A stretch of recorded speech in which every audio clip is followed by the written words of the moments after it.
Hello guys, welcome back, and in today's video we're gonna go over the i3 for the 5-star characters, do a little bit of a tier list. It's not a tier list, but it's more like which i3 to prioritize first. If you have any of these characters, let's say you have multiple of those, you need to choose which one. Now, first of all, as a general rule, I would go for the DPS first to i3, considering how expensive it is. So that's why I have prioritized a little more, given more priority to some DPSs. So you see them a little higher than they should. Not because the i3 is that good, sometimes it is, but because they're DPSs. So the DPS portion of the game is enhanced if you have uh, i3 DPS, right? So, first of all, I would also explain why they're lined up like that, which one comes first, why, right? So, first off, let's start with Charlie. Charlie, in my opinion, is the first one of the 5 stars to be prioritized because everybody that is using Charlie is using it instead of Lilia, and you on purpose try to get Charlie copies from the Sotheby banner. So you probably also have Sotheby, right?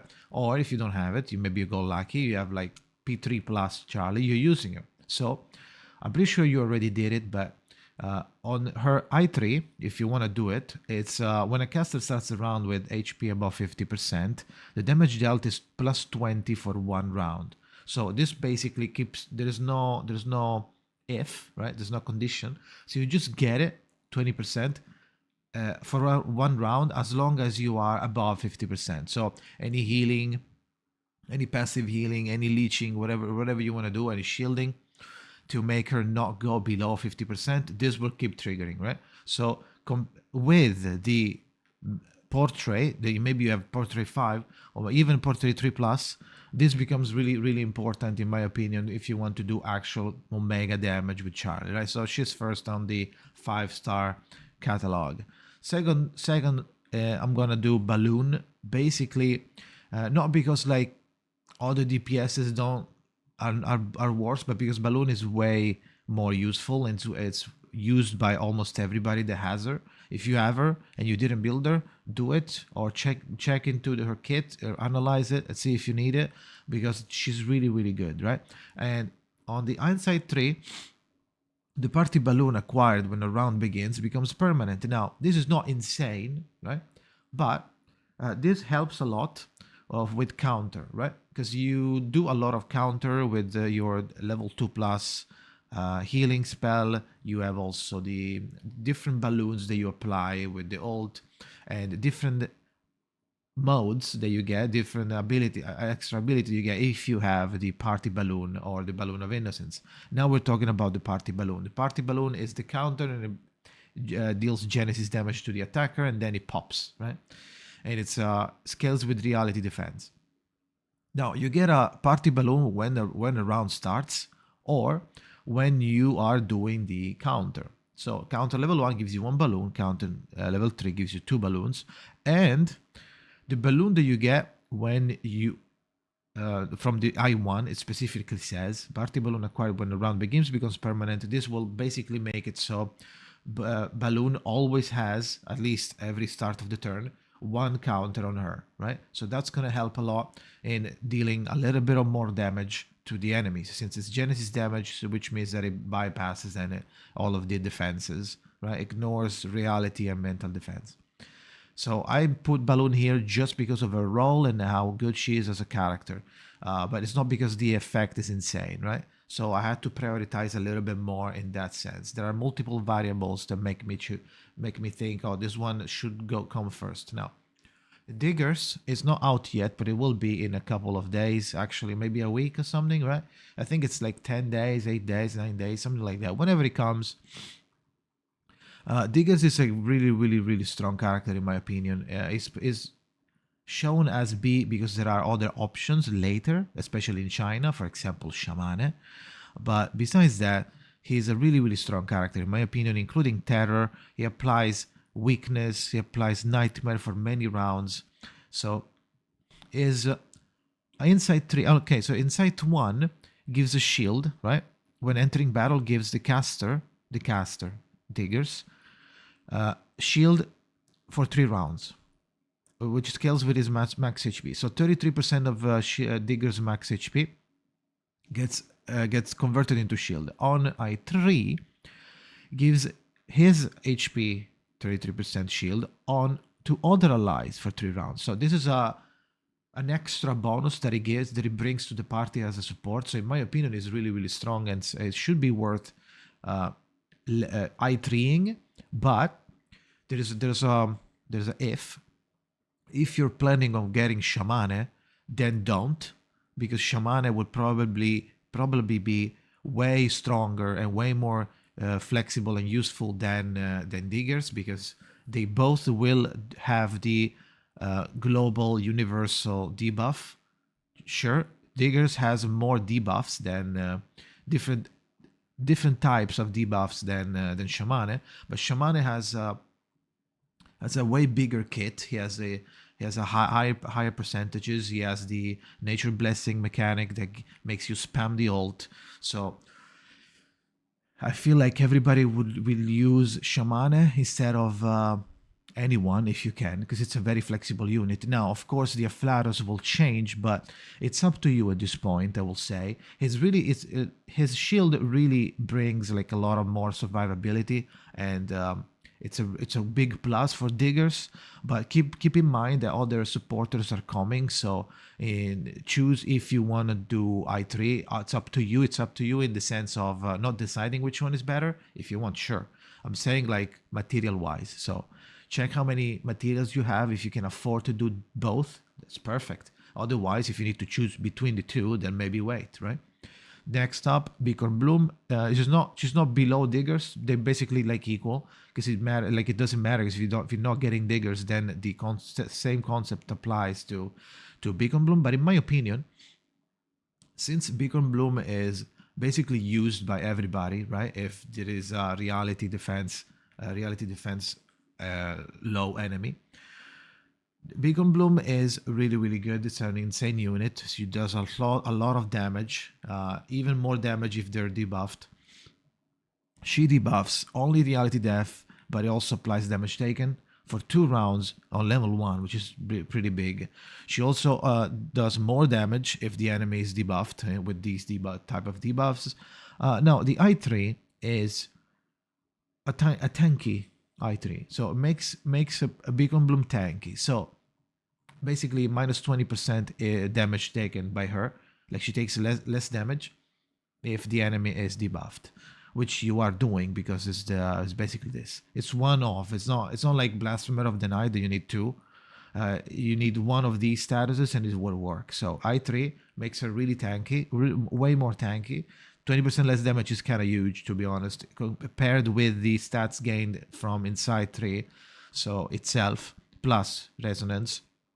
So, since everybody's using Bkornblume and we all basically trying to clear Limbo, if not cleared already, you probably have noticed that personally, my Bkornblume is I2 level 40 R7, I believe, and she still takes a very, very, very large amount of damage. So getting her to I3 will help a lot of people that are struggling with survivability, because she doesn't have many HP, as you can see here.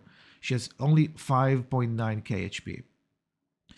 Someone like Balloon has 6.7. Something like Medicine Pocket, well, anybody, right? Because the 6-star, right? So they have a higher HP. Balloon is a 5-star, but as you can see, she has a higher HP scaling. So Bkornblume has low HP. So which means that unless you're level 60 for Limbo 6-2, Inside 3 level 60, for Limbo 6-2, it's gonna be a problem making her not die. So unless you do the switch, like you put like a dummy, you make that dummy die, and by the time you really need Bkornblume, she comes in, because the dummy will be the first character to die. That could help mitigate a little bit, but I3, in my opinion, in this case, between all the 5-star, is the best, one of the best to prioritize, right? Sweetheart. Now, Sweetheart is not I don't know if it's gonna be used too much, but she basically applies more enchanted statuses. And if the enemy is the opposite sex, inflicts one more stack, which means that you they deal less damage to her, and there's a lot of stacks. You can start, they can stack, so they deal less and less damage. So if you pulled on Melania and you didn't get Melania, but you got a bunch of sweethearts or something, right? And or you really like sweethearts and you want to use her, or you got sweetheart from outside the banners before Melania, and now you decided in the past to use her, and now you I3, then yeah, sure. This makes her really tanky, basically, right? But the damage, I don't know how she performs compared to the other characters. Like, damage seems fine, right? The attack is okay. Critical technique is pretty good. She could probably crit if you build her crit, especially with Tooth Fairy soon.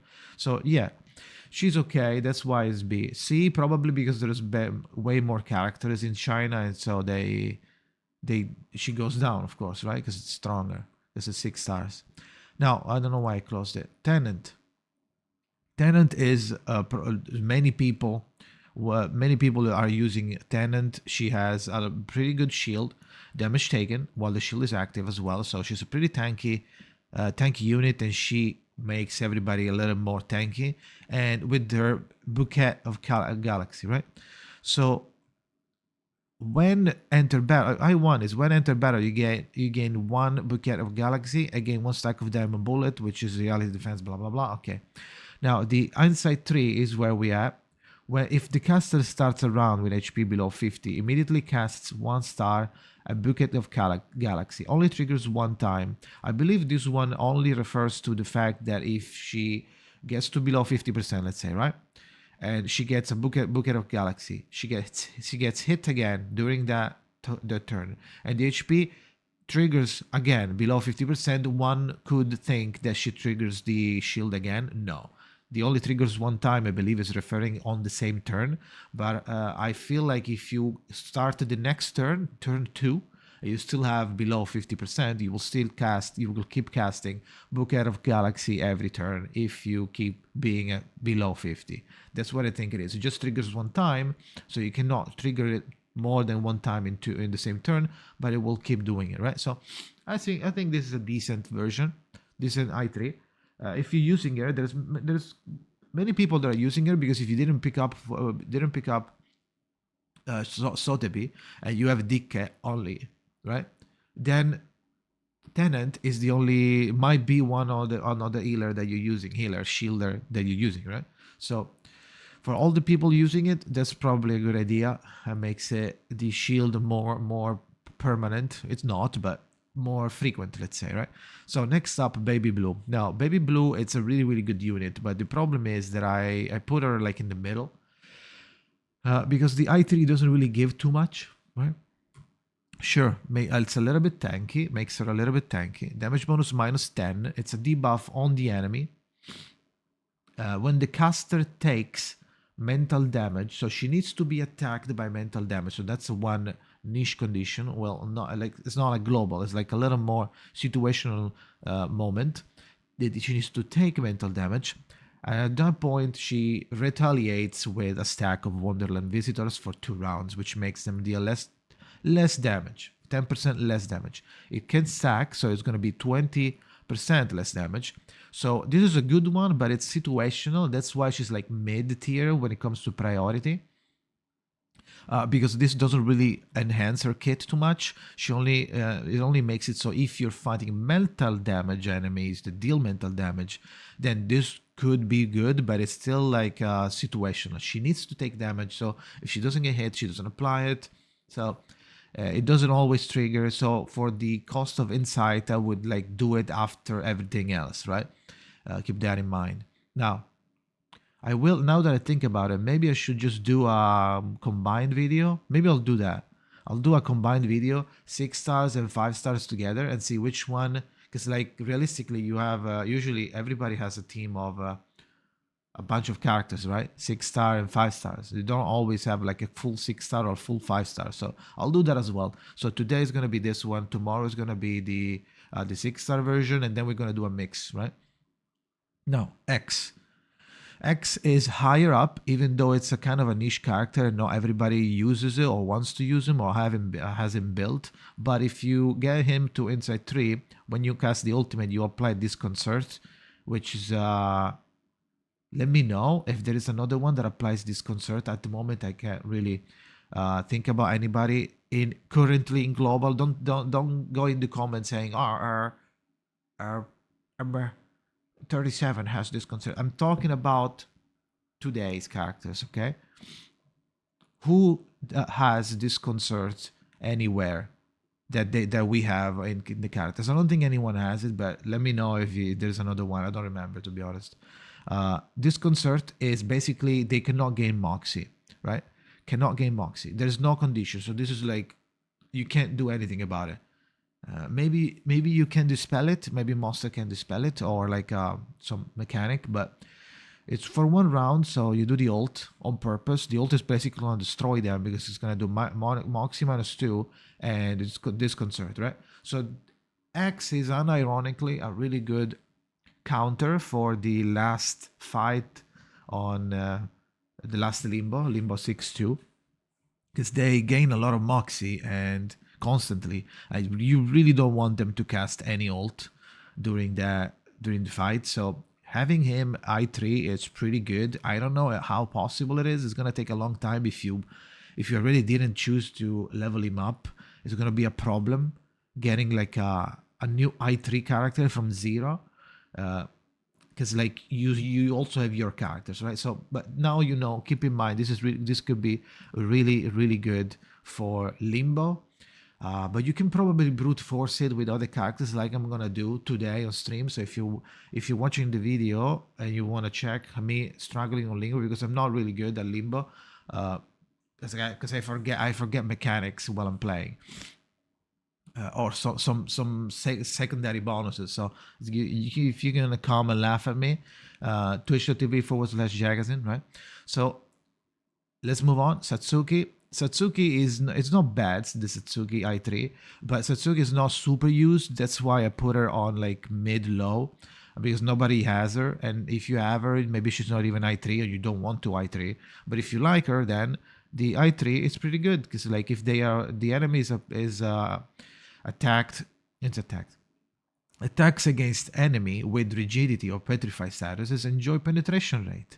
When the caster is attacked by enemies with rigidity, damage taken -15. So it gives her a little bit of penetration and a little bit of damage taken reduction on her. So okay, makes her a little more tanky, but it's not crazy. It's not bad, and that's why. And Satsuki is a little bit unused, on the lower side when it comes to usage.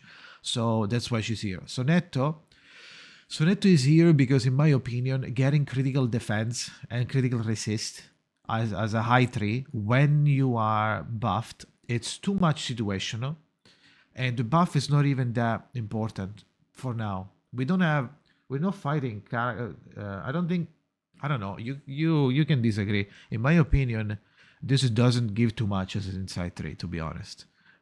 Considering how good Sonetto is and how good she is of a support, everybody can just use Sonetto to do everything, and she's a free unit. You can get her P5 without any struggle. So considering that, it's a little bit of a falling off. It's a little bit of a tiny L on Insight 3, because like you need to be buffed, sure. So you need to buff, or with her or with someone else, I don't know. Critical resist and critical defense +15.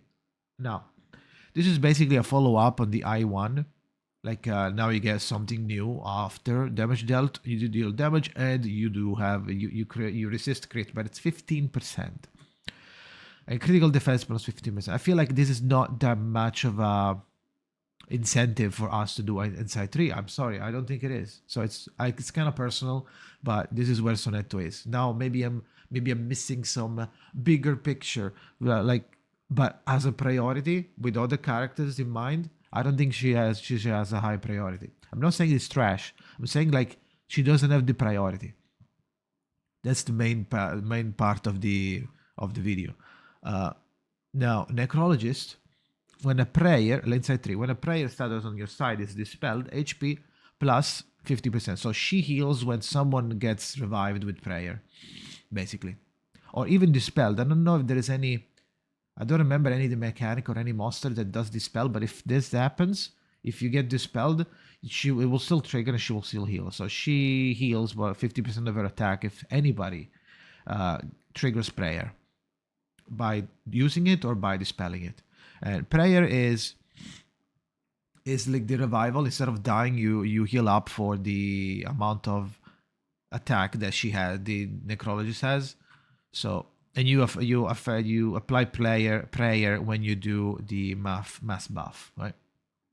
If you have already prayer, she heals on the ult, but on this one she also heals when you dispel or use the prayer. So just pretty good, but Necrologist is not super used, so that's why she's here. Dikke. Now Dikke, I feel like she might be higher in my opinion. Let's put her higher than Satsuki, because this is not to be underestimated. She gets some leech rate when HP percentage is lower than the target, right? So this is not necessarily low HP. It could be that you are low. The boss, right? The boss is like 90%, and you're like 89. It will still trigger. So this starts really good and falls off. So actually, yeah. So let's do this. When the caster attacks, if the caster HP percentage is lower than the target, so you need to be lower than the target. Leech rate plus 15%. So sure, you leech 15%, but you have like high damage on... yeah, you have high damage on your ult, and then you do a decent amount of damage here with Genesis damage. So you deal a decent amount of damage if you're not healing. But leech rate is 15%, so it's not super crazy. And it has a big condition that eventually falls off really hard and you don't get it anymore. Because the more the fight progresses, the lower the HP of the boss is going to be. Yes, you can heal yourself, so it's not completely lost. But maintaining your HP lower than the target is going to be higher and higher, like harder and harder. So at some point you will not be able to do this, and you will lose the leech rate. So yeah, it's kind of whatever. Let's put it here actually. Yeah, I don't understand. Yeah, I understand why. I think it's like here-ish. Matilda, I'm sorry guys. I like Matilda, but nobody uses her because she can't get portraits. So, and she's losing a critical rate everywhere and penetration. It's a tragedy. I don't know why or when we're getting Matilda portraits 1.4 and we still didn't get any. But the inside 3, in case you're a diehard fan and you have her I3 to prove at the war that she's good. When the caster is in status up or positive status, damage received minus 15. So even then, she gets a little bit of damage mitigation if the caster is buffed. So if she's buffed. So, and she can't buff herself. She can just apply confusion on the enemy, which is not a problem, because she will take the spot of Sonetto or any buffer, basically. Because where do you put her? Where do you put her? As a main DPS? No. As a supporter? Yeah. As a healer? No. So, how are you buffing yourself, right? So, it's going to be a little bit of a problematic situation to like have a... Yeah, I don't think this goes anywhere, to be honest. Next one is Click. Click, it's last, not because it's bad. I mean, the inside 3 is kind of bad, but sure, lens cap gives you damage taken reality and damage. When you get attacked by reality damage, you take 50% less damage, basically. And you get lens cap when 2 rounds pass and you get 1 lens cap. And the ult. I'm reading because I don't remember his fucking kit because I don't use Click. So when the caster is in lens cap status, penetration rate plus 30%. Now, his damage is not super low, right? But it's not super high either, and it's a spirit. So even A Knight fell off from S to A without his light cone, whatever it is, side tube. Without his side tube, because the it's the spirit, so they're losing the Afflatus advantage. Sure, they take less damage because it's harder to. You need an intelligence to hit them hard, but lens cap gets penetration rate. This is kind of useless, completely useless. I don't know what to tell you. I'm pretty sure. I think this is useless. You can disagree. I don't give a fuck. Now, before we continue, I think this is how you say the psi tube, right? This psi tubes. I thought it was gonna be psi cubes because it's like psych and then psi cubes. But this is a little extra. This is in the live stream. It was like Regulus and Sonetto, I believe, and they kept saying psi tubes. Now this might be a UK thing, like I don't know, like Tuesday, something like that. So maybe that's why, but that's why I'm saying side tube. So for everybody, like a couple people saying this, oh, that's not how you say it, mate. That's not how you say it. As side cubes, I would like to say side cubes, but I didn't know how to pronounce it, and I wasn't sure actually. And then they said side tubes, so now I'm saying side tubes. If it bothers you, I don't. If it bothers you, I don't know what to say. I don't give a fuck. So yeah, video is over. Go follow my Twitch on twitch.tv/Jakazin. I'm trying to make shorter videos, but there's just too much to say, and I don't give a fuck. If you don't want to watch the videos, don't watch them. But there's the timestamps are there for a reason, right? So click on the goddamn timestamp, and yeah, right. If you want to watch the video, watch it. If not, don't. I don't know why is that a problem. Oh, make faster videos, shorter. We're not gonna talk about anything otherwise, right? So that's who I am. That's the videos that I would like to make. Yes, I agree that I could make them a little shorter, and I will try. I'm actively trying every video, but it is what it is. If I can't, I can't. Who cares, right? Don't watch the video if you don't like it. So yeah, thank you for watching, and see you next time.